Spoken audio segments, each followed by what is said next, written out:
اور یہ میں قسم اٹھا کے بھی کہنے کو تیار ہوں، 10 لاکھ روپیہ اس نے میرے آفس میں آ کے بولا ہے کہ وکیل صاحب آپ خود رکھنا چاہیں آپ خود رکھ لیں، اگر اس خاتون کو دینا چاہتے ہیں خاتون کو دے دیں، کمپرومائز کروا دیں۔ تو میں نے تو انہیں شٹ اپ کال دی، پھر میں نے ساجدہ بی بی کو فون کیا، میں نے کہا یہ میرے آفس میں آئے تھے اور انہوں نے 10 لاکھ کا بولا ہے کہ ہم 10 لاکھ دیتے ہیں صلح کرنے کے لیے، اور میں نے ان کو شٹ اپ کال دی ہے۔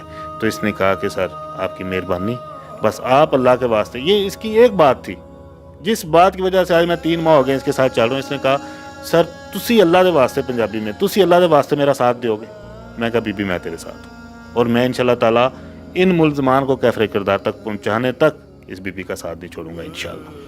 یہ جب ہر طرف سے تھک گئی تھی تو پھر انہوں نے آ کے وکیل صاحب کو کہا تھا کہ سر جی تنوں اللہ دا واسطہ صرف انصاف لے کے دیو۔ اب ان کی عزت تو واپس نہیں آ سکتی، اگر انہیں انصاف ملتا ہے تو شاید ان کی تکلیف کچھ کم ہو جائے۔ اپنی خواتین کا، اپنی بچیوں کا خود خیال رکھیے گا۔ اللہ حافظ۔